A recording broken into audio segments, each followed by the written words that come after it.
Hello friends, स्वागत है आपका अपने YouTube channel all in one G K trick में। और फ्रेंड्स, यहाँ पर हम बात करेंगे आज उत्तराखंड के मोस्ट इम्पॉर्टेंट क्वेश्चंस के ऊपर। और फ्रेंड्स, ये लोक सेवा आयोग की जो भी परीक्षाएं संपादित की जा रही है उनके हिसाब से बनाई गई है।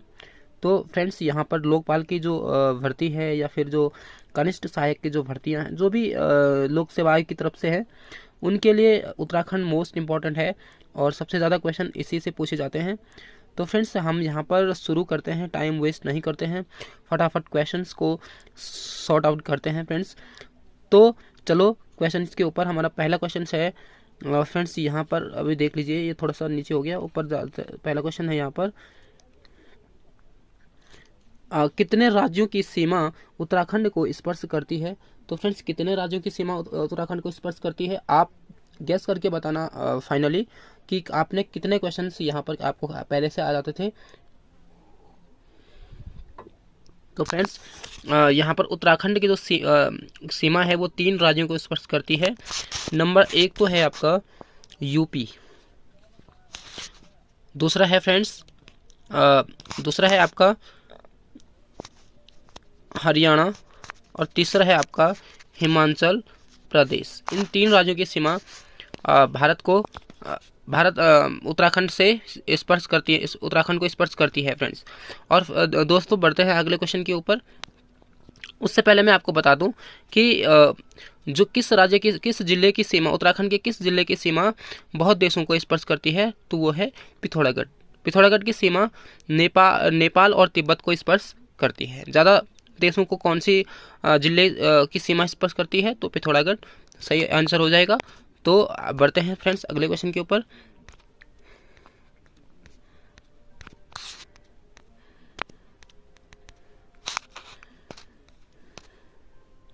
तो फ्रेंड्स, अगला क्वेश्चन है, कालसी में स्थापित शिलालेख कौन सी भाषा में अंकित है? तो फ्रेंड्स, कालसी में जो शिलालेख है वो किसके हैं? अशोक के हैं। तो सम्राट अशोक के जो शिलालेख यहाँ पर मिलते हैं, और ये जो है यूनानी भाषा में अंकित है। किस भाषा में? ऑप्शन नंबर सी इसका सही हो जाएगा। बढ़ते हैं अगले क्वेश्चन पर। राज्य में सर्वाधिक औसत वार्षिक वर्षा वाला स्थान है, तो सबसे ज़्यादा वर्षा किस राज्य में होती है, कहाँ होती है, किस क्षेत्र में होती है? फ्रेंड्स, यहाँ पर मसूरी, नरेंद्रनगर, कोटद्वार, गंगोत्री दे रखा है। तो फ्रेंड्स, यहाँ पर मैं आपको बताता हूँ, टिहरी जनपद में नरेंद्रनगर नामक स्थान पर सबसे अधिक वर्षा होती है। तो टिहरी जनपद नरेंद्रनगर आप याद रखेंगे, सबसे अधिक वर्षा।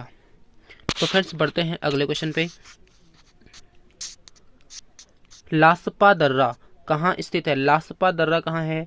तो फ्रेंड्स, लासपा दर्रा जो है वो पिथौरागढ़ एवं हिमालय के बीच में स्थित है। तो फ्रेंड्स, यहाँ पर जो हिमालय है ये चमोली का हिमालय है फ्रेंड्स। तो फ्रेंड्स, यहाँ पर पूछा जाएगा आपको कि जो पिथौरागढ़ है वह कभी कभी ऐसा भी आता है कि पिथौरागढ़ और चमोली के बीच में, अगर ऑप्शन में है, अगर नहीं है, अगर हिमालय है तो आप हिमालय पे टिक करेंगे फ्रेंड्स। बढ़ते हैं अगला क्वेश्चन। उत्तराखंड राज्य में कुल कितने वन्य जीव अभयारण्य हैं? तो उत्तराखंड में कुल कितने वन्य जीव अभयारण्य हैं? इसको राष्ट्रीय उद्यान भी कहा जा सकता है। इसको राष्ट्रीय उद्यान कहेंगे फ्रेंड्स, राष्ट्रीय उद्यान कहेंगे इसको, कि 6 राष्ट्रीय उद्यान है। कितने हैं राष्ट्रीय उद्यान? 6 हैं। 6 राष्ट्रीय उद्यान है फ्रेंड्स। कितने हैं? 6। वो 6 राष्ट्रीय उद्यान कौन कौन से हैं फ्रेंड्स? पहला तो हो गया आपका कार्बेट राष्ट्रीय उद्यान। कौन सा हो गया? कार्बेट राष्ट्रीय उद्यान, जिम कार्बेट राष्ट्रीय उद्यान। और इसकी स्थापना फ्रेंड्स 1936 में हुई थी। ये जो है बंगाल टाइगर के लिए प्रसिद्ध है। बंगाल टाइगर यहाँ पर अधिकाधिक मात्रा में मिलते हैं। इसकी स्थापना 1936 ईस्वी में हुई थी। और फ्रेंड्स, जिम कार्बेट जो उत्तराखंड के प्रमुख शिकारी हैं, जिम कार्बेट के नाम पर इस उद्यान का नाम रखा गया था। और हमारा जो अगला राष्ट्रीय उद्यान है वो है गोविंद पशु विहार राष्ट्रीय उद्यान। तो ये कहाँ पड़ता है फ्रेंड्स? तो सभी को पता है, उत्तरकाशी जिले में पड़ता है। 1955 में इसकी स्थापना हुई थी। और ये जो है कस्तूरी मृग, स्नो लेपर्ड और एशियाई भालू के लिए प्रसिद्ध है। बात करेंगे अगले राष्ट्रीय उद्यान की, तो वो है हमारा गंगोत्री राष्ट्रीय उद्यान।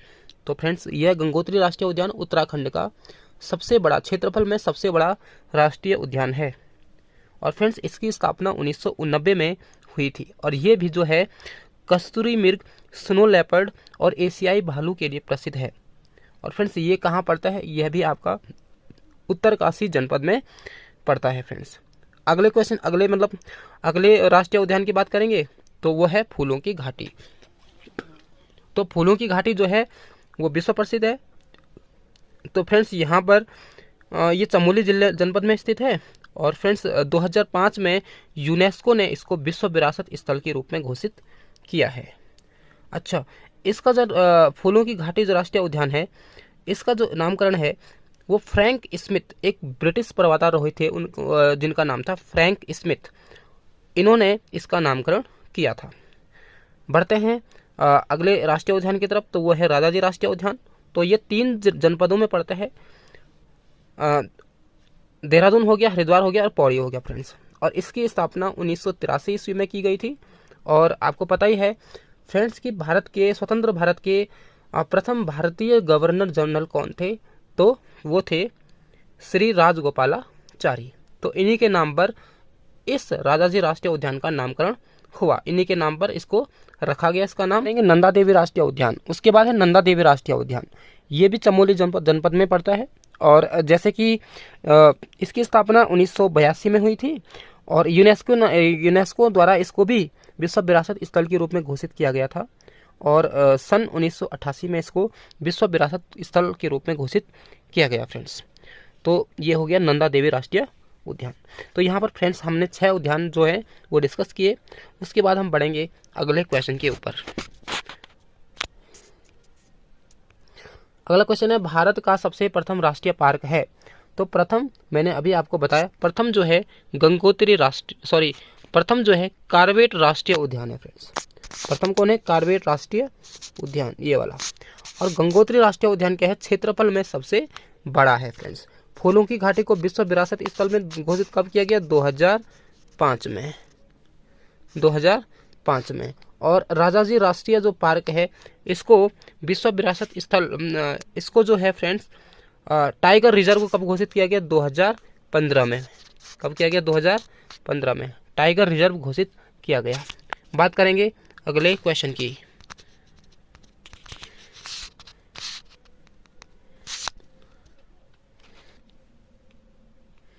तो फ्रेंड्स अगला क्वेश्चन है man eater leopard of Rudraprayag पुस्तक के लेखक कौन है? तो man eater leopard of Rudraprayag पुस्तक के लेखक कौन है?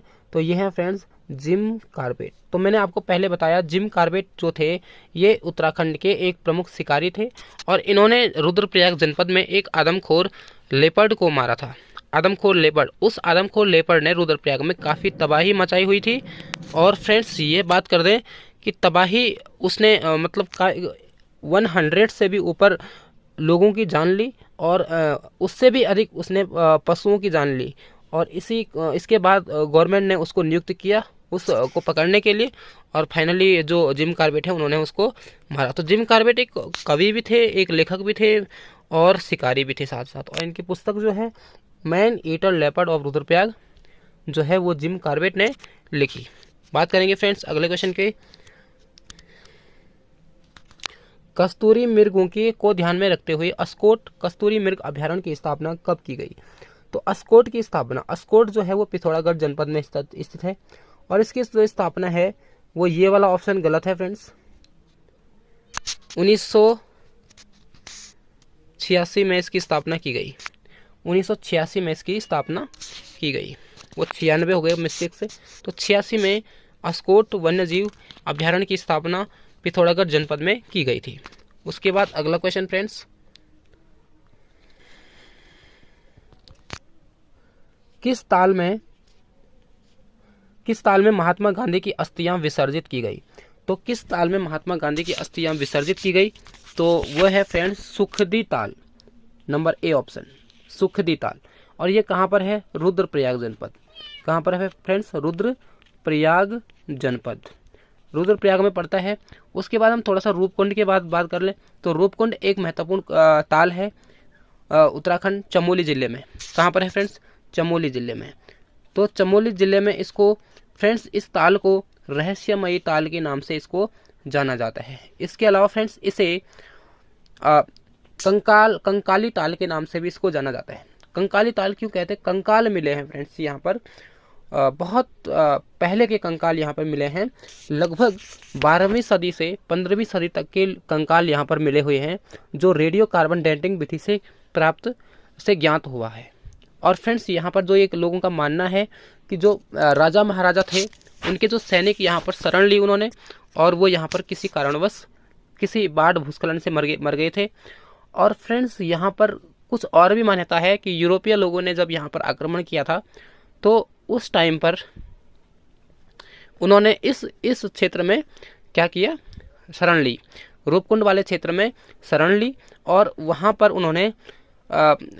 उन्होंने जब ओले गिरे तो उनको ओले गिरे तो ओलों से उनकी मृत्यु होगी। तो ओले बताए गए थे कि ओले जो है वो एक बॉल के आकार के थे, मतलब बॉल बराबर थे, तो इससे उनकी मृत्यु हो गई। तो यहाँ पर उनके कंकाल अभी भी वहाँ पर क्या है? पाए जाते हैं, मिलते हैं फ्रेंड्स। और वहाँ पे लगभग 500 से अधिक कंकाल वहाँ पर पाए गए हैं। बात करेंगे अगले क्वेश्चन की।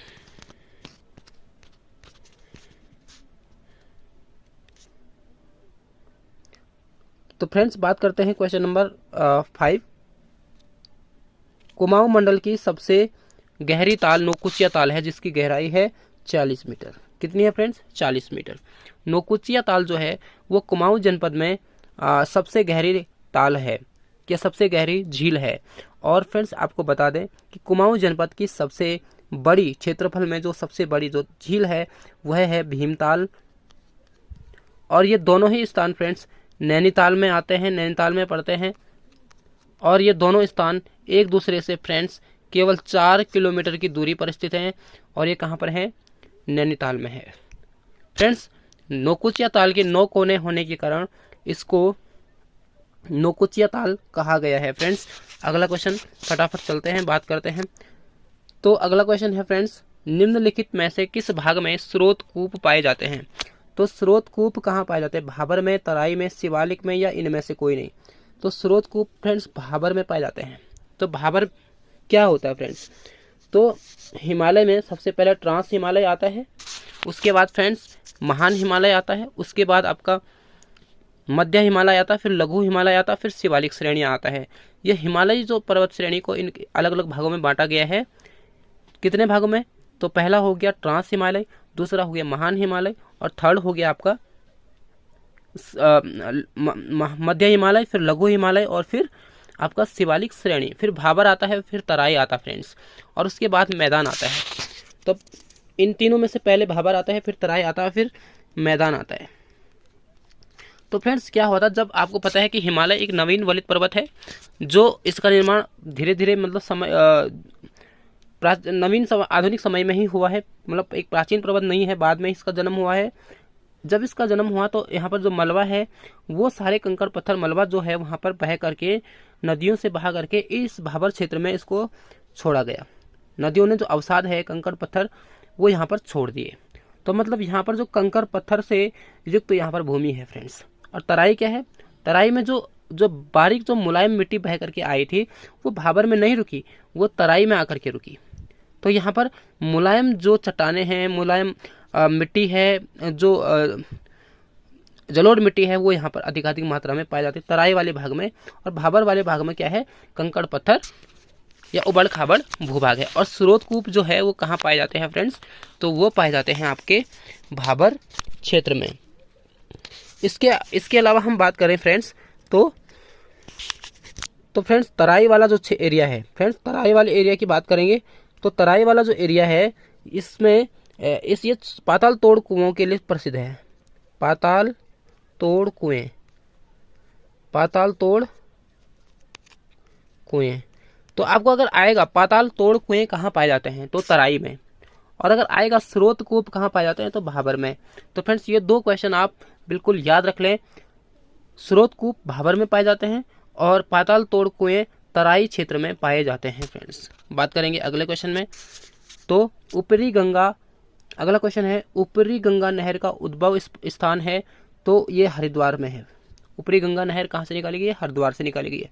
अगला है थर्ड क्वेश्चन, थ्रस्ट उद्योग का संबंध है। थ्रस्ट उद्योग किसको कहते हैं? तो ये पर्यटन विकास को थ्रस्ट उद्योग कहा जाता है फ्रेंड्स। आगे बात करेंगे, हेमकुंड झील घिरी हुई है। तो हेमकुंड जो झील है वह 7 पर्वतों से घिरी हुई है और ये चमोली जनपद में स्थित है। चमोली हेमकुंड साहिब में स्थित है फ्रेंड्स, केदारनाथ में स्थित है। कहाँ पर स्थित है? केदारनाथ में स्थित है। तो हेमकुंड जो है फ्रेंड्स, ये क्यों जाना जाता है? तो ये एक सिखों का, सिख धर्म का, ये जो है सिख धर्म का प्रसिद्ध स्थल है। क्या है? सिख धर्म का एक प्रसिद्ध स्थल है हेमकुंड। क्यों है सिख धर्म का ये प्रसिद्ध स्थल क्यों है? क्योंकि यहाँ पर सिखों के 10वें गुरु गोविंद सिंह ने यहाँ पर तपस्या की थी। और फ्रेंड्स, ये वर्ष में लगभग 8 महीने तक बर्फ से ढका हुआ क्षेत्र है और ये एक बहुत रमणीय क्षेत्र है और यहाँ पर पर्यटक जो है वो घूमने के लिए काफ़ी मात्रा में आते रहते हैं। फ्रेंड्स, बात करेंगे अगले क्वेश्चन की। तो फ्रेंड्स, अगला क्वेश्चन है, कवि चित्रकार मौलाराम चित्रकला की किस शैली के लिए प्रसिद्ध हैं? तो चित्रकार जो मौलाराम हैं ये गढ़वाल शैली के लिए प्रसिद्ध हैं।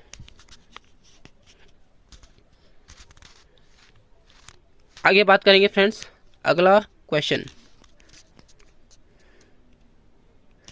किस जनजाति के लोग वनरौत कहलाते हैं? किस जनजाति के लोग वनरौत कहलाते हैं?